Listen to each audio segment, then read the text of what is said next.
इस टॉपिक को समझने के लिए पेज नंबर 107 आप लोगों की केमिस्ट्री का जो हिस्सा है 8वें चैप्टर का, अगर आप पीरियोडिक टेबल को ध्यान से देखो ना, इस पूरे एंगल के लिहाज से पीरियोडिक टेबल को प्रॉपरली देखो ना आप, तो आपको इन ग्रुप्स में वाज़ेह एक चीज नजर आएगी।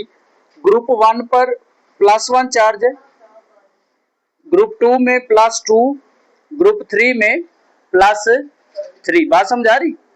मैं आपको बताता हूँ, इधर देखो जरा सारे, इस तरफ बिल्कुल इधर देखो, एग्जैक्टली यहाँ पे देखो। इस हिस्से में अगर आप देखते हो ना, सारा चेकआउट करोगे तो ग्रुप 1 जब हम बाएं से दाएं तरफ इस तरफ मूव होते हैं तो हमें इन ग्रुप्स के अंदर प्रॉपरली चीजें नजर आ रही होती हैं। प्रॉपरली चीजें नजर क्या आ रही, मैं आपको जो समझाने की कोशिश कर रहा हूँ उस पर आप अगर तवज्जो दो, तो जब हम पीरियोडिक टेबल में यहाँ से ग्रुप 1 से ग्रुप 2 और ग्रुप 3 की तरफ मूव करते हैं ना, तो इनका जितना ग्रुप नंबर है उतने इसके ऊपर पॉजिटिव चार्ज होते हैं, उतने इसके ऊपर। अगर ग्रुप 1 है तो इस पे कितना पॉजिटिव चार्ज होगा? +1। कितना होगा? +1। अगर ग्रुप 2 है तो उसका +2, और अगर ग्रुप 3 है तो +3। बिल्कुल इसी तरह ये बात समझना आपके लिए इंतहाई जरूरी है कि ये जो चार्ज है ना, असल में ये हमने पिछले लेक्चर में भी डिस्कस किया था कि जितना चार्ज इस पर आ रहा है, जितना चार्ज इस पे हमें रिप्रेजेंट किया जा रहा है, हमें शो किया जाता है, असल में उतना ही उसके बाहर वाले शेल में इलेक्ट्रॉन्स का नंबर होता है, उतना ही उसके बाहर वाले शेल में। अगर हम बात करें कि ग्रुप 1 है तो इसके आखिरी शेल में कितने इलेक्ट्रॉन है? 1 इलेक्ट्रॉन। अगर हम बात करें कि दूसरा ग्रुप है तो आखिरी शेल में कितने इलेक्ट्रॉन है? और अगर हम बात करें कि ग्रुप 3 है तो उसके आखिरी शेल में कितने इलेक्ट्रॉन होंगे? 3 इलेक्ट्रॉन होंगे। बात समझ आ रही? नहीं समझ आई? और इसी वजह से इन ग्रुपों को हमने +1 चार्ज देते हैं, इसे +2 और इसको +3 का नाम देते हैं। ठीक है, इसी तरह जब आप ग्रुप पीरियोडिक टेबल में नोबल गैसेज होती हैं, कौन सी होती हैं? यानी ग्रुप नंबर 18 से इस तरफ जब हम आते हैं ना, इस तरफ मूव होते हैं, तो यहाँ पर ग्रुप नंबर 17 आता है, ग्रुप नंबर, फिर ग्रुप नंबर, फिर ग्रुप नंबर 15, यानी 16, फिर 17, फिर 16 और फिर अब इनमें उलट चार्ज चलते हैं। यहाँ पे किस तरफ चल रहे थे? +1, +2, +3। अब यहाँ से उलट चार्ज रिवर्स चलेंगे, -1, -2, -3। दोबारा सुन लें, -1, -2, -3। -2, -3 माइनस का मतलब ये है कि इन्हें अपने इलेक्ट्रॉन में जितने इलेक्ट्रॉन चाहिए होते हैं अपना ऑक्टेट मुकम्मल करने के लिए, यानी अपने बाहर वाले शेल में 8 इलेक्ट्रॉन मुकम्मल करने के लिए जिन्हें जितने इलेक्ट्रॉन चाहिए होते हैं उतना इनके ऊपर माइनस चार्ज आता है, उतना इनके ऊपर। फर्ज करें अगर किसी के पास 7 इलेक्ट्रॉन, 1, 2, 5, 6 और, तो इसे और अपना 8 मुकम्मल करने के लिए कितने इलेक्ट्रॉन की जरूरत है? कितने की? 1। इसीलिए इसका जो चार्ज होगा वो -1 होगा। क्या होगा? -1 होगा। लेकिन अगर फर्ज कर लो हमें 1 की बजाय यहाँ पर 2 इलेक्ट्रॉन चाहिए हो, जिस तरह ये ग्रुप नंबर 16 वाले हैं, तो यहाँ पे क्या लिखा जाएगा? -2। और अगर यहाँ पर 3 इलेक्ट्रॉन चाहिए तो फिर कितने चाहिए होंगे? -3 या -3 आप कह सकते हो। तो ये ओवरऑल एक इंट्रोडक्टिव सा हिस्सा आपकी बुक में पढ़ा हुआ है। अब हमने जिन चीजों को पढ़ना है वो 4 चीजें, कितनी चीजें हैं? 4 चीजें हैं। Atomic radius, electron affinity, electro ionization, और चौथी चीज यहाँ पर आपकी बुक में मेंशन है इलेक्ट्रोनेगेटिविटी। क्या चीज है? इलेक्ट्रोनेगेटिविटी। ये समझ आ गया सब बच्चों को? ओके। अब इस हिस्से को, इस पॉइंट को आपकी बुक में 8.4 का नाम दिया गया है। क्या नाम दिया गया जी? 8.4 में हमने 4 बातों का भी पढ़ना है। बॉयज बी सीरीज, कितनी चीजों को पढ़ना है? एटॉमिक रेडियस, पहली चीज कौन सी है? इलेक्ट्रॉन अफिनिटी, आयोनाइजेशन एनर्जी, और इलेक्ट्रोनेगेटिविटी।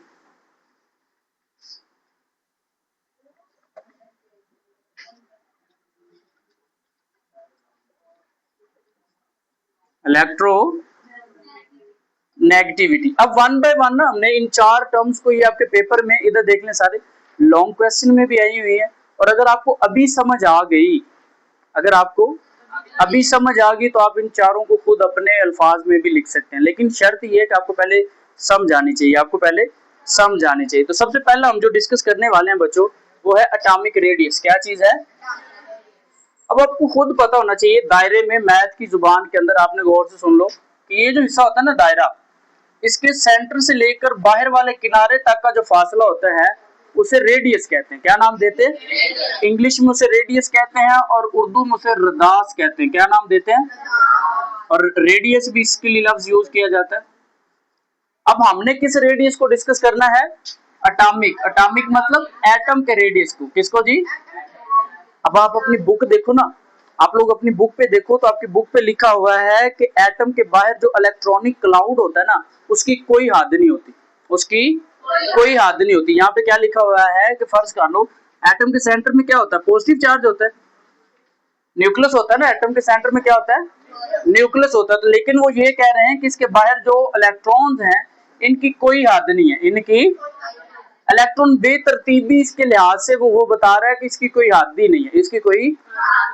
लेकिन एक शर्त उसने यहाँ पे बयान की, कहता है कि अगर दो एटम, कितने एटम जी? दो एटम जो बिल्कुल सेम टू सेम है, जैसे हाइड्रोजन होता है H2, chlorine Cl2, oxygen O2, ठीक है, जो नाइट्रोजन N2, फर्ज कर लो सेम टू सेम है ना, O2, नाइट्रोजन N2, H2 और क्लोरीन Cl2, अगर ये सारी चीजें सेम टू सेम है, अगर सारी चीजें सेम टू सेम है, तो फिर वो एक बात कर रहा है यहाँ पर कि फिर हम इसके एटॉमिक रेडियस को कैसे मालूम कर सकते हैं? हम इन दोनों एटम के एक और दो, अच्छा एक होगा तो न्यूक्लियस, एक होगा तो, लेकिन दो हैं तो न्यूक्लियाई, दो हैं तो, कहता है दो न्यूक्लियाई के दरमियान फासले के निसफ को, दो न्यूक्लियाई, कितने न्यूक्लियाई है बच्चे? न्यूक्लियाई कितने हैं? दो न्यूक्लियाई के दरमियान फासले को, किसको जी? फासले के निसफ। निसफ किसे कहते हैं भला? निसफ कहते हैं आधे को। किसे कहते हैं जी? फासले के आधा। फर्ज कर लो यहाँ पर उन्होंने एक एग्जांपल दी हुई है मेरे ख्याल में कार्बन की। किसकी एग्जांपल दी है? कार्बन के दो एटम्स की। एक कार्बन का ये एटम है, दूसरा कार्बन का ये एटम है, और इनके दरमियान ये जो फासला है वो 154 यानी 154 पिकोमीटर है। कितना है? और कहता है इससे ना एटॉमिक रेडियस को बच्चे हमेशा याद रखना है, पिकोमीटर में मेजर किया जाता है। किसमें? पिको। और पिको जो होती है 10 की -12 पावर होती है। कितनी पावर होती है? और इसे पीएम में लिखा जाता है, पिकोमीटर। ठीक है, ये बात भी याद रखनी है। अब इधर देखें, बुक पे छोड़ दो, इधर देख लो। कहता है अगर दो कार्बन के एटम हैं उनके न्यूक्लियाई के दरमियान जो फासला है वो 154 है। कितना है? और अगर इसका हम निसफ कर दें, इसका अगर हम हाफ कर दें तो कितना होगा? जल्दी से बताओ, 154 का हाफ कितना होगा? एक है 127, 119, 70, कितना होगा हाफ? 77। आपकी वैसे बुक पे भी ये लिखा था, अगर आप थोड़ा सा ध्यान दे लेते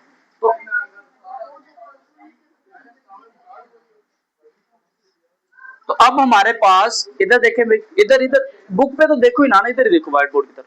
एटॉमिक रेडियस 154 का कितना आ गया? 77 पिकोमीटर। बात समझ आ रही?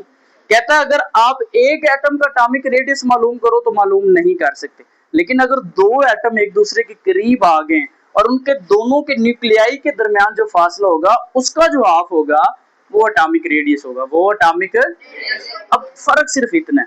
अब ये तो आपको बात बड़ी इजीली समझ आ गई। अब हमने क्योंकि चार बातों को डिस्कस करना है तो पहले रुकें जरा, यहाँ पर समझें कि इसमें अजाफी चीज क्या है जो 9th में आप लोगों ने करनी। 9th में अजाफी चीज ये है कि आपने बताना है कि इनका ग्रुप में ऊपर से नीचे इनकी क्या वैल्यूज चेंज होती हैं, और पीरियड में जब हम जाते हैं तो इनकी क्या वैल्यूज चेंज होती है। इसे कहते हैं पीरियोडिक टेबल में इनका ट्रेंड क्या है, पीरियोडिक टेबल में इनका ट्रेंड क्या है। इसकी एग्जांपल आपकी बुक पे लिखी हुई है। अगर हम बात करें दूसरे पीरियड के एलिमेंट, किसके? दूसरे पीरियड के, ये समझ आ गया? वैसे दूसरा पीरियड जो है उसके एलिमेंट हमारे पास दिए गए जी, लिथियम है, उसके बाद कौन सा है, बेरिलियम है, फिर बोरॉन है, उसके बाद कार्बन, फिर नाइट्रोजन, ऑक्सीजन, फ्लोरीन और नियॉन। फ्लोरीन और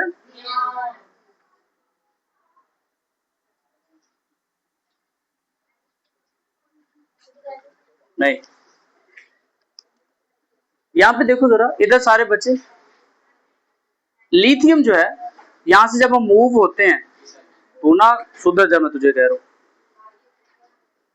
यहाँ पे आप गौर से सुन लो, जब हम लिथियम में बाएं से दाएं जानब जाते हैं, यानी उधर से इस तरफ आते हैं ना, तो इनका एटॉमिक रेडियस का साइज कम होता है। एटॉमिक रेडियस का साइज, जैसे आप लोगों की बुक पे लिखा है, लिथियम का कितना है, 152, कितना है दूसरे का, फिर फिर फिर उसके बाद, अब इसकी रीजन क्या है, इसकी वजूहात क्या है, या इसकी रीजन क्या है, इस चीज को हमने समझना है और हमारा ये टॉपिक ऑलमोस्ट क्लियर हो जाएगा। अपनी आप बुक पे देखो ना, तो कहता है जब हम पीरियोडिक टेबल में बाएं से दाएं जानब जाते हैं तो उसका साइज जो होता है अमूमन कम होता है, अमूमन साइज। वजह ये है, इसकी वजह ये है कि जब हम पीरियड में लिथियम से, ये लिथियम है, Li किसे कह रहे हैं, लिथियम से नियॉन की तरफ चलते हैं, तो एटम के ब्रूनी शेल में मौजूद इलेक्ट्रॉन्स बढ़ते चले जाते हैं। ब्रूनी शेल में इलेक्ट्रॉन्स, इसके एग्जांपल देखें जरा, यहाँ पे लिथियम की अगर हम बात करें ना, लिथियम में दो शेल होते हैं, कितने शेल होते हैं भाई, पहले शेल में 2 इलेक्ट्रॉन, पहले शेल में, और दूसरे शेल में 1 इलेक्ट्रॉन, दूसरे शेल में, तो इसका एटॉमिक रेडियस हो गया तकरीबन 152 के करीब, कितना हो गया।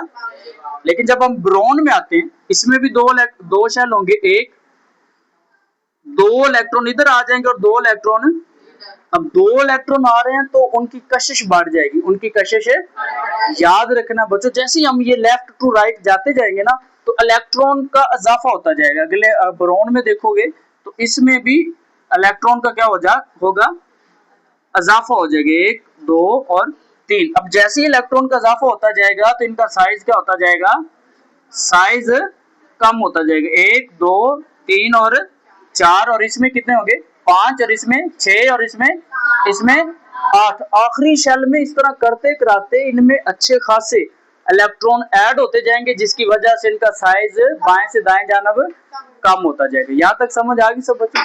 अब हमने अगली बात को यहाँ पे पढ़ना है। अगली बात ये है कि जब हम ग्रुप में ऊपर से नीचे की तरफ जाएंगे, पीरियोडिक टेबल में ग्रुप में ऊपर से नीचे की तरफ जाएंगे, तो तब क्या होगा, तब साइज में इजाफा होगा, तब साइज में इजाफा होगा, तब साइज में इजाफा होगा। यहाँ पे मैं आपको एक एग्जांपल बताता हूँ, अच्छी तरह से सुन ले सारे। साइज में इजाफा जो है, गौर से सुने, इधर देखें, जब हम बात करते हैं ना हाइड्रोजन की, ऊपर से नीचे, तो हाइड्रोजन का सिर्फ एक शेल है, कितने शेल हैं, और 1 इलेक्ट्रॉन इधर आ गया। लिथियम के अंदर 2 शेल हैं, कितने शेल हैं, 1 और 2 शेल। जब आप नीचे सोडियम में आओगे तो सोडियम में 3 शेल हैं, कितने शेल हैं, 3 शेल हैं, कितने शेल हैं, 3, 1 2 और, तो ऊपर से नीचे जब हम आते हैं तो ग्रुप के अंदर एटम का जो साइज होता है वो बढ़ता है, एटम का साइज। अब अगर एटम का साइज बढ़ेगा तो उसका एटॉमिक रेडियस भी बढ़ेगा, उसका एटॉमिक रेडियस भी। अब आप लोगों की बुक पे जो एग्जांपल दी गई है हम उसे फॉलो करेंगे, और वो यही है, लिथियम, सोडियम, पोटाशियम, रुबिडियम और सीजियम। यहाँ पे अगर आप देखें तो यहाँ पर उन्होंने लिथियम, सोडियम, पोटाशियम, रुबिडियम और सीजियम के एग्जांपल दी, इनकी वैल्यू फिर उन्होंने बताई हुई है। लिथियम का कितना था एटॉमिक साइज, 100, और इलेक्ट्रॉन की नहीं बात हो रही है, एटॉमिक रेडियस की बात करनी। फिर सोडियम का नीचे 200, फिर तो आप देख रहे हो ऊपर से नीचे जब हम आते हैं तो इनका एटॉमिक रेडियस क्या होता है, इजाफा होता है। एटॉमिक रेडियस में क्या होता है, इजाफा होता है। बात समझ आ गई सबको। अब इसकी वजूहात, इसकी जो वजह है वो भी आप पा लें। पीरियोडिक टेबल में एक ग्रुप में एटॉमिक रेडियस ऊपर से नीचे जाते वक्त बाद तदरीज बढ़ जाता है। इसकी वजह यह है कि जब हम ग्रुप में ऊपर से नीचे जाते हैं तो एलिमेंट में मौजूद शेल्स की तादाद में बद तदरीज इजाफा होता है। अगर आप यहाँ पर गौर से देखें, इस बात को समझे, तो पहले शेल एक था, हम ग्रुप में नीचे आए तो शेल कितने हो गए, 2 हो गए, फिर नीचे आए तो, और इससे नीचे जाएंगे तो शेल 4 हो जाएगी। तो वहां पर इलेक्ट्रॉन का इजाफा हो रहा था जब हम पीरियड में गए, लेकिन यहाँ पर ऊपर से नीचे जब हम आ रहे हैं तो इसमें शेल्स में इजाफा होता है। किस में इजाफा हो रहा है, शेल्स में इजाफा हो रहा है। यहाँ तक समझ आ गई? समझ आ गया एटॉमिक रेडियस का? यानी ऊपर से नीचे जब आओगे तो आपने यही बात याद रखनी है कि नंबर ऑफ शेल्स में इजाफा होता है, नंबर ऑफ।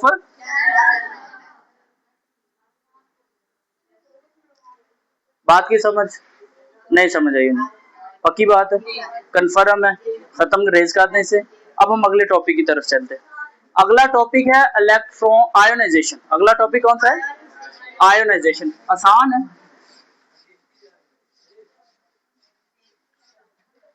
इधर देखें जरा, पहले इस लफ्ज को समझे।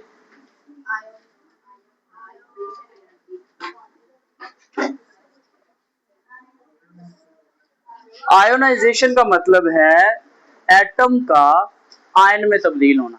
एटम का बहुत इजी है, सीरियसली कह रहा हूं, आप परेशान हो, विद इन 5 मिनट आपको ये टॉपिक समझ आने वाला है। देखो, किसी भी एटम को अगर हमने आयन में तब्दील करना है तो हमें 2 काम करने पड़ेंगे। कितने काम? 2 काम। पहला काम है कि हमें उसमें से इलेक्ट्रॉन को निकालना पड़ेगा, या फिर उसमें इलेक्ट्रॉन को दाखिल करना, या फिर इलेक्ट्रॉन को। बस इतनी सी बात है। तो देखें जरा आयोनाइजेशन क्या है। फर्ज कर लें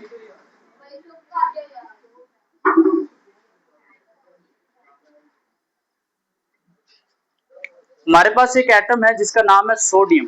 क्या है? सोडियम में पहले शेल में 2 इलेक्ट्रॉन होते हैं। कितने इलेक्ट्रॉन है? कितने हैं भाई? और ये जो दूसरा शेल है इसमें 8 इलेक्ट्रॉन है। 1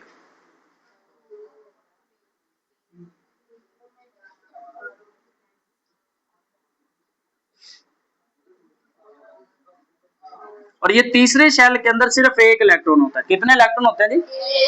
अब बड़ी गौर से सुन लो ये बात, अगर अभी समझ आ गई तो समझ लो आगे आने वाली सारी जिंदगी में आपको ये बात समझ आ जाए। क्या है?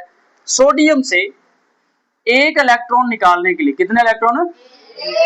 1 इलेक्ट्रॉन निकालने के लिए जितनी एनर्जी चाहिए होती है उसे आयोनाइजेशन एनर्जी कहते हैं। क्या नाम देते हैं?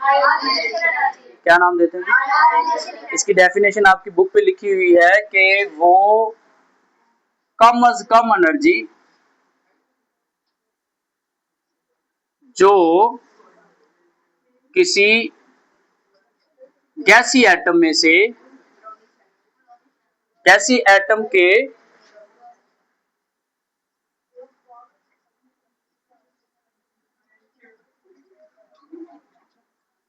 इलेक्ट्रॉन निकालने के लिए या इलेक्ट्रॉन को खारिज करने के लिए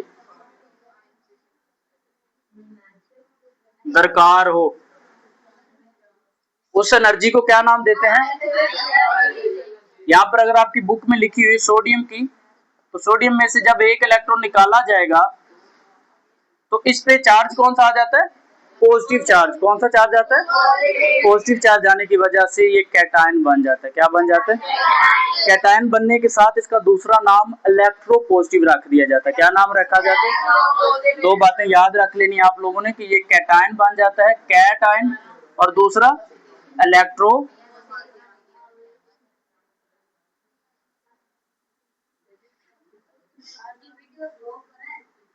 नहीं चलना, इलेक्ट्रोपॉजिटिव मैं करता हूँ बाद में क्लास। एक कैटायन बन जाता है और दूसरा इसका नाम क्या हुआ? अब आपकी बुक पे उन्होंने लिखा हुआ है कि एनर्जी चाहिए जी आपको तकरीबन 496 किलो जूल पर मोल एनर्जी। कितनी एनर्जी चाहिए? 496 किलो जूल पर मोल एनर्जी चाहिए सोडियम के बरूनी शेल में से 1 इलेक्ट्रॉन को निकालने के लिए। अब बच्चों खुद देखो, आप इधर देखें जरा, सारे डायग्राम को समझो जरा। यहाँ पर 1 इलेक्ट्रॉन था, सिर्फ 1 इलेक्ट्रॉन। इस इलेक्ट्रॉन पे जो न्यूक्लियस की कशिश है ना वो भी कम है। वो भी किसकी वजह से? भला ये जो 10 इलेक्ट्रॉन इसके गिर्द घूम रहे हैं, समझ आ रही? इन 10 इलेक्ट्रॉन की वजह से इस 1 इलेक्ट्रॉन पर न्यूक्लियस की कशिश क्या है, कम है। इससे वैसे शील्डिंग इफेक्ट कहते हैं। क्या नाम देते हैं, आपकी बुक में नहीं है बट ये आपको पता होना चाहिए। तो शील्डिंग इफेक्ट होने की वजह से। लेकिन दूसरी तरफ जब हम इस शेल में से निकालेंगे एक इलेक्ट्रॉन को, जहां पर 8 इलेक्ट्रॉन मौजूद है, कितने इलेक्ट्रॉन मौजूद हैं, अब इन 8 इलेक्ट्रॉन में से अगर एक और इलेक्ट्रॉन को आप बाहर निकालोगे तो क्या आपको लगता है 496 एनर्जी काफी होगी? हमें डबल एनर्जी खर्च करनी पड़ेगी। कितनी एनर्जी जी, बात की समझ आ रही, नहीं समझ आई होगी। तो दूसरी आयोनाइजेशन एनर्जी के लिए या दूसरी मर्तबा जब इलेक्ट्रॉन को आप बाहर निकालोगे तो आपको ज्यादा एनर्जी की जरूरत पड़ेगी। आपको टॉपिक की समझ आ गई।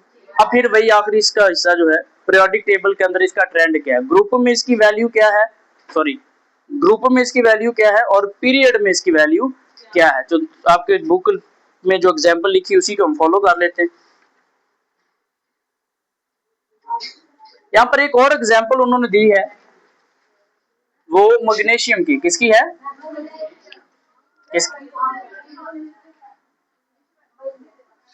मैग्नीशियम के बाहर ना 2 इलेक्ट्रॉन है। कितने इलेक्ट्रॉन है, कितने इलेक्ट्रॉन है जी, मैग्नीशियम के बाहर 2 इलेक्ट्रॉन। जब एक इलेक्ट्रॉन को निकाला गया, गौर से सुनना अच्छी तरह से, तब एनर्जी खर्च हुई है 737। मैग्नीशियम में से जब एक इलेक्ट्रॉन को निकाला गया तो एनर्जी कितनी खर्च हुई, 737 किलो जूल पर। अब आपको एक फर्क नजर आ रहा है यहाँ पे, पूरा देखो जरा। सोडियम में भी तो एक इलेक्ट्रॉन को निकाला था ना, है ना, लेकिन फर्क क्या था, तब एनर्जी 496 खर्च हुई है। यहां पर भी निकाला एक ही इलेक्ट्रॉन को गया है बट 737 क्यों भला? सवाल होना चाहिए था ना आप लोगों के, सर ये ऐसे क्यों हो रहा है, एक ही तो इलेक्ट्रॉन निकाला जा रहा है। अब यहाँ पर 11 इलेक्ट्रॉन है। कितने, 11 इलेक्ट्रॉन है। 11 इलेक्ट्रॉन को 11 प्रोटॉन खींच रहे हैं। कितने खींच रहे हैं, लेकिन मैग्नीशियम के अंदर अब 12 प्रोटॉन हो गए और 12 इलेक्ट्रॉन हो रहे हैं, तो ज्यादा खींचने वाले लोग आगे, है ना।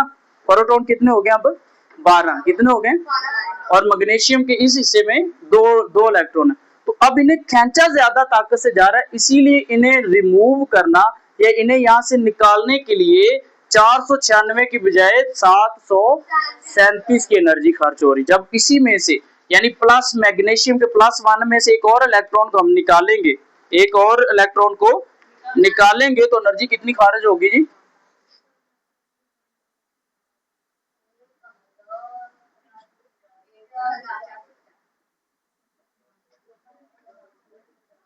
कितनी एनर्जी खर्च हो रही है, 1400। तो क्या ये एनर्जी कम है या ज्यादा है, ये एनर्जी कम है या ज्यादा है या कम है, ज्यादा है। तो आपको पता चल रहा है, एक इलेक्ट्रॉन को निकाली तो 737 एनर्जी, दूसरे इलेक्ट्रॉन को जब निकाला गया तो कितनी एनर्जी खर्च हुई, तो एनर्जी में इजाफा हुआ या कमी हुई।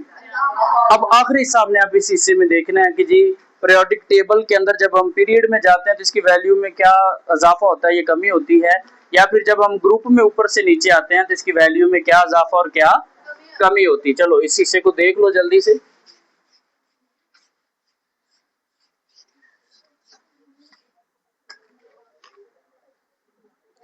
यहां पर फिर उन्होंने दूसरा ग्रुप यूज किया, कौन सा, lithium, beryllium, boron, carbon, nitrogen, oxygen, fluorine और नियोन। पहले तो ये नाम याद कर लो अच्छी तरह से, इधर बुक पे लिखी हुई है, lithium, beryllium, boron, carbon, nitrogen और नियोन।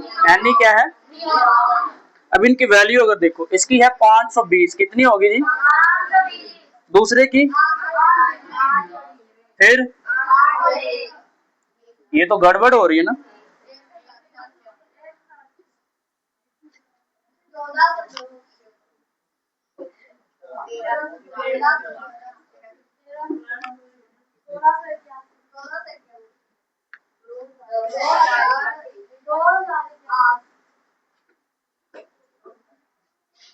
अब आप पूरे इस स्ट्रक्चर को देखो, आप केमिस्ट्री वाले जितने बच्चे हैं, कि जब हम पीरियड में जा रहे हैं ना तो क्या इजाफा हो रहा है, दिमाग ठीक है आप लोगों का,